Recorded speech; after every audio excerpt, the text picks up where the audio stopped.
And here we go. Let's start with knight f3. Sing the gabru.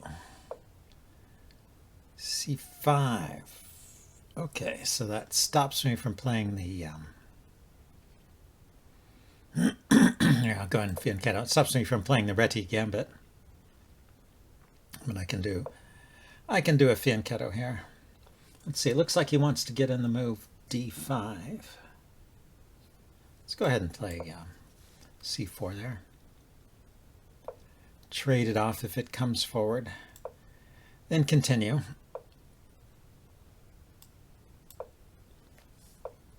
Okay, so he's got a regular setup here, it looks like. Could play with d3 or d4 here.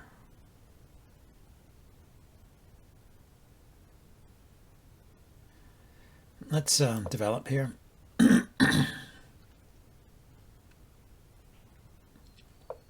Get the knight out.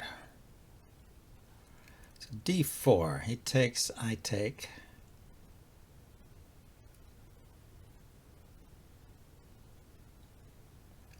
He's got kind of a backwards d pawn there, and I have some pressure against it with my bishop.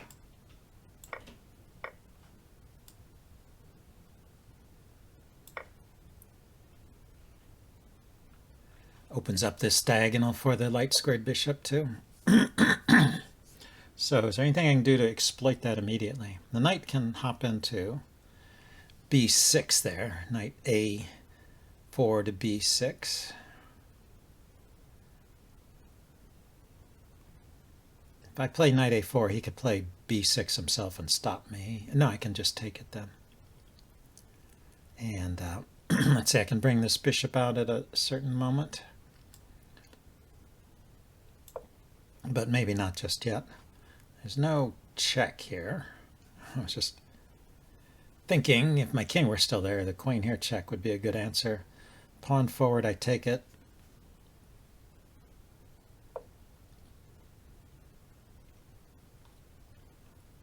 So I put the queen on c7. I can still play knight b6. Just kind of curious how he's going to arrange his pieces here.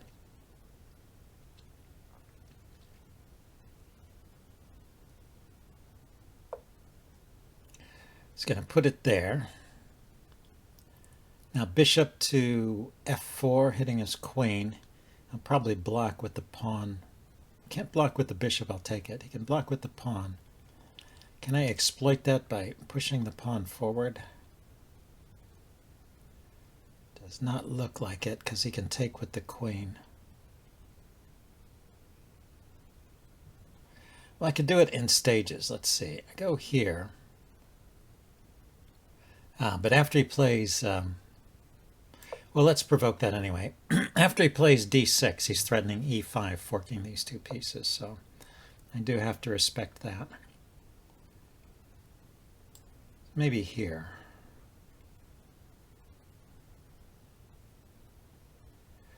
So I can't keep the pressure up on this diagonal, sadly.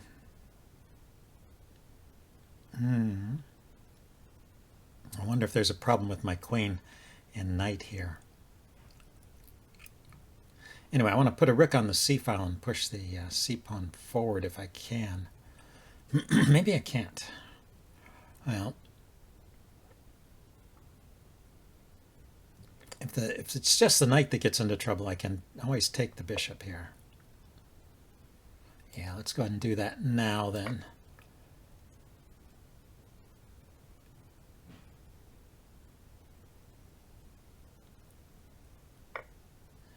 Okay, and then I got to defend my c pawn here, and then maybe I can pile up on his d pawn with a move like rook to d1.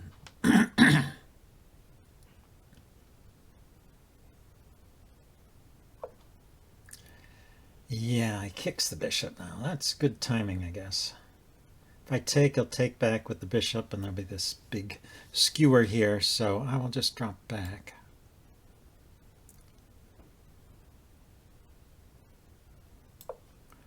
because I still want to get in rook to d1. My queen is covering the g4 square, so he doesn't have knight g4. I was worried about knight g4. And I just noticed I have it covered at the moment. He still maybe has this idea of kicking my queen with e5.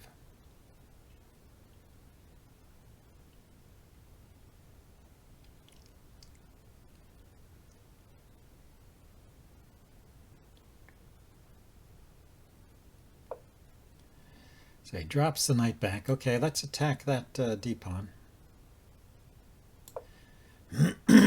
He's preparing bishop to f6, I assume. So it's important to get off that diagonal. Okay, so but now he just defends. So what if no, I can't push the pawn forward. He's got it covered with the knight.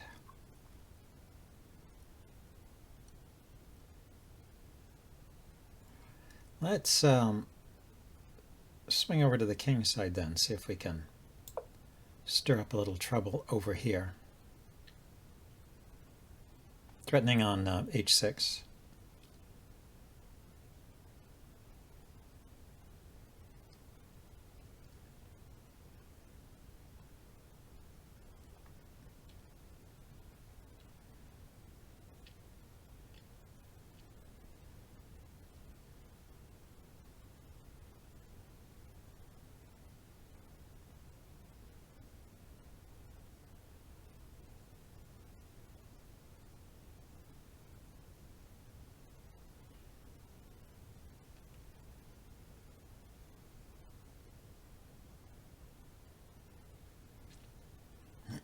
If he plays e5 now, I've got bishop to d5.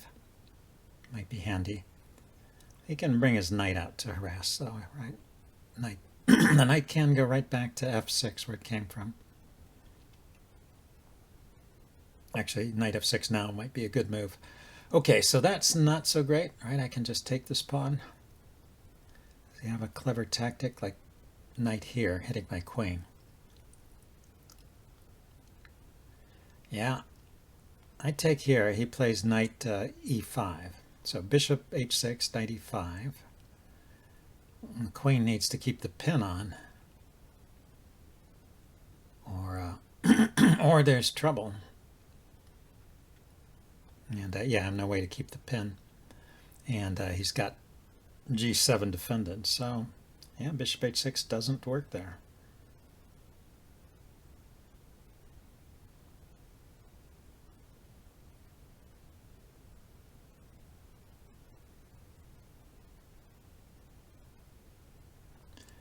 Let's push the f-pawn forward.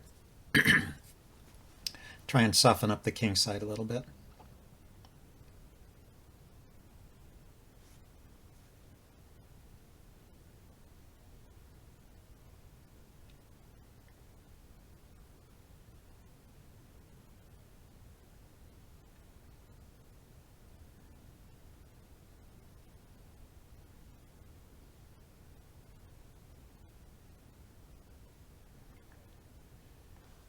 The bishop is not the best defender here of the king side, so I don't think his idea of putting the bishop on f6 was so great.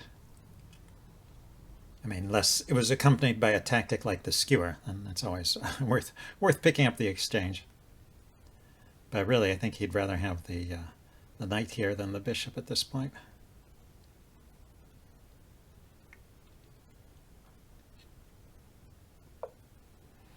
So he went that way. So looking at this square, and over here. Okay, so if I push forward now, I actually am threatening to take on h6 again. His knight is not able to come back here. Okay, take with the rook. That threatens the bishop as well as h6.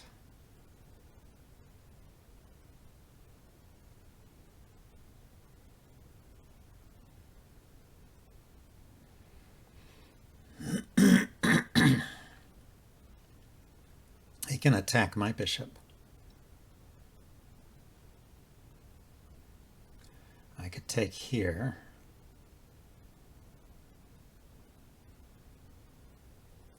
could move his king.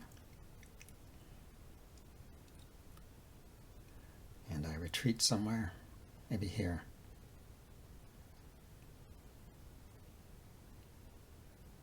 Don't see any great, yeah, so I don't think rook e8 works or helps his case. He can't play g6 because I take the bishop. But if he just moved the king, maybe he would be okay. I could sack the exchange over here. Ah, he's thinking of more aggressive ideas here.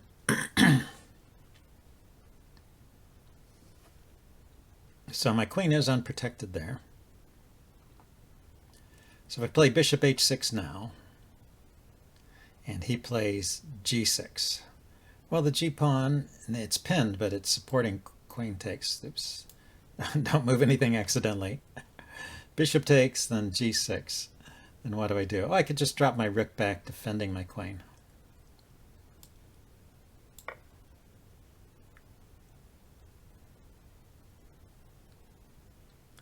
And if he trades, you know, it's still okay. His rook is hanging. So he goes there. So, like I said, we can drop back, just defend the queen.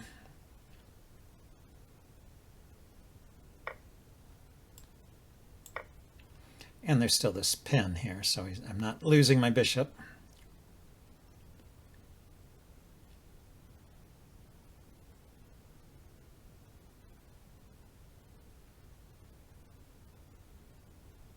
Yeah, it was interesting defense, though.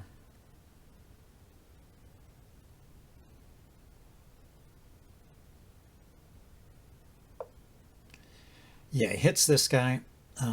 Let's just defend it. Is his knight going to attack it? Not immediately. Don't want to push it forward just yet. I want to get this bishop to safety, and then I can think about pushing my pawns.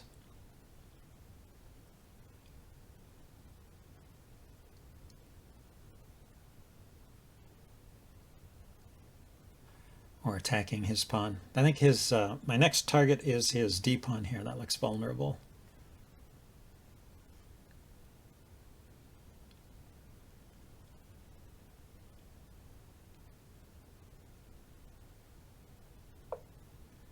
Yeah, so he pauses to defend. Let's pile up.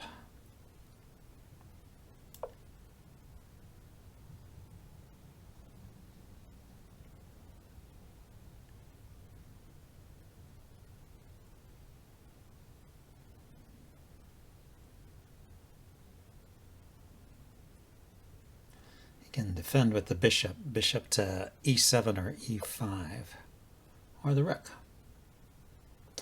The rook is not such a good defender, is it? Well, I go here, he takes the pawn.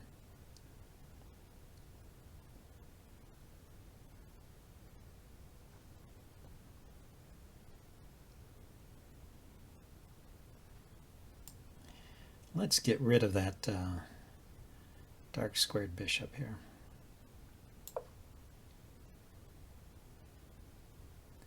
Seems to have become an annoying piece here.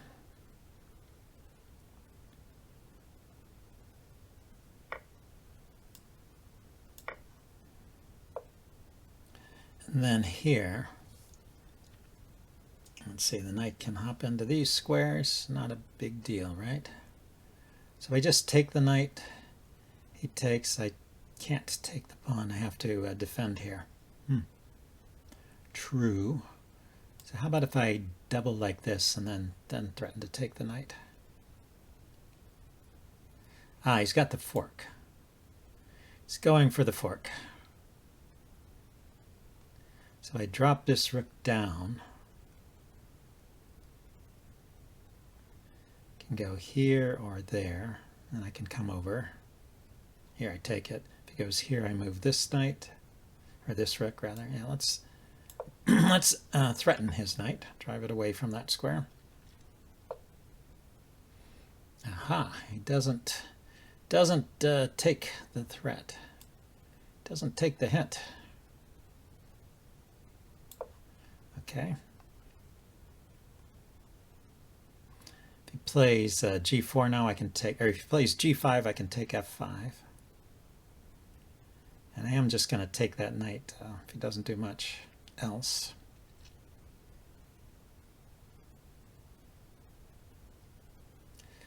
Unless he has something good. Okay, let's take it.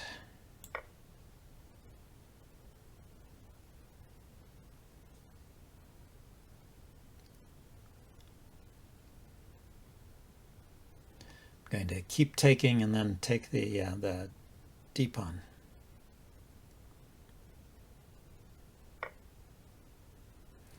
Or if he takes that way, let's see, I can take here with check.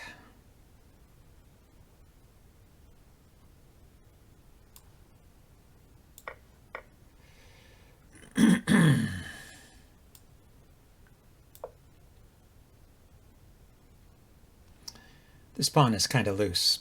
The e-pawn, I guess, is my target now. Doesn't have a good way to defend it.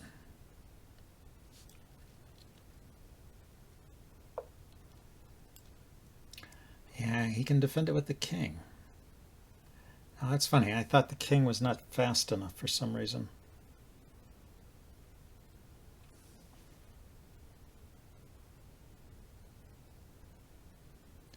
Let's see, if I attack it, the king will come to that square.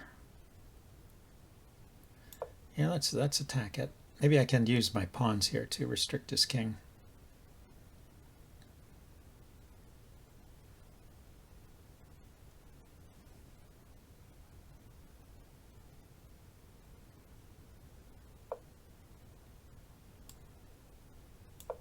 Like this.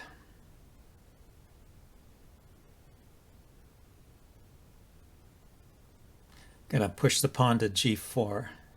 His king will go in front. And I can check and drive the king back. And then maybe I can push these pawns forward. This is my passed pawn over here. 2, 3, 4, 5, 6. Ah, so he goes there. So I can still throw in the check. And the check. But then at the end I have this loose pawn here.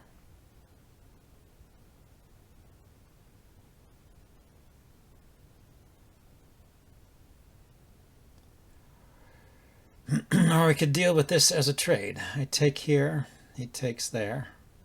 I can check.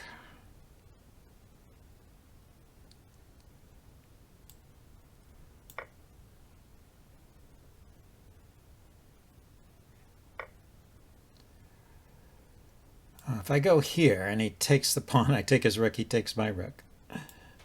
Gotta watch out for tricks like that. Let's throw on this check first, see which way his king goes.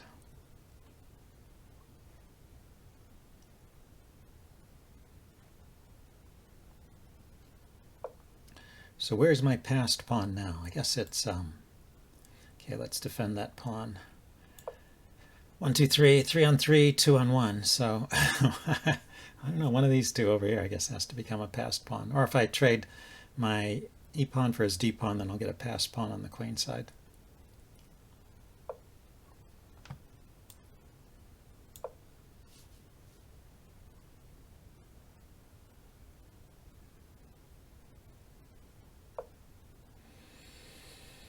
Okay, so now we're really starting to horse trade here. So I go here, he takes a pawn, I take a pawn.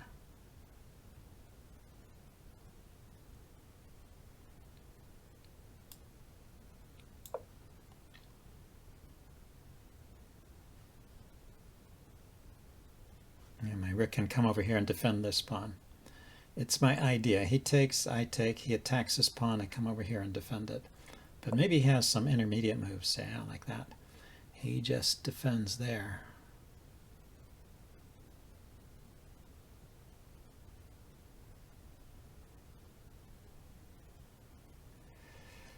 It's a bit unfortunate, isn't it?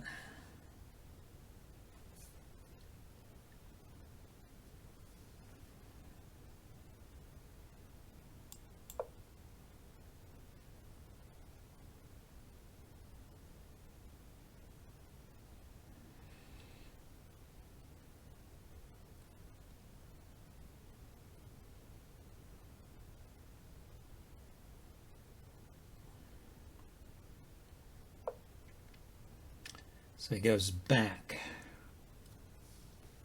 So if I go here, he takes. I step up. I can get my rook to the third rank and defend like this.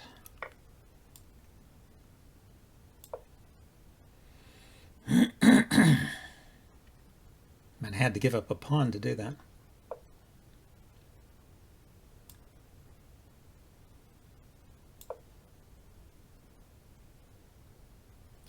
Let's see if we'll go for this endgame. I might have an advantage in the endgame with this pawn here and a potential passer over here.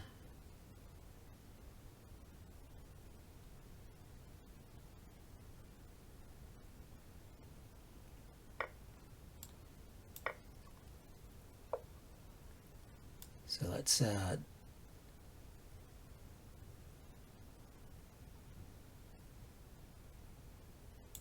step forward here. And let's start bringing these pawns up. See if I can convert the advantage of the outside passed pawn. It's kind of close, so maybe I can't get away with it.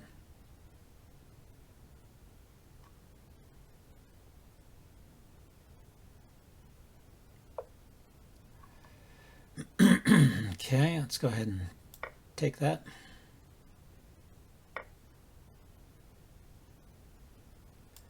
Let's bring my pawn as far forward as possible.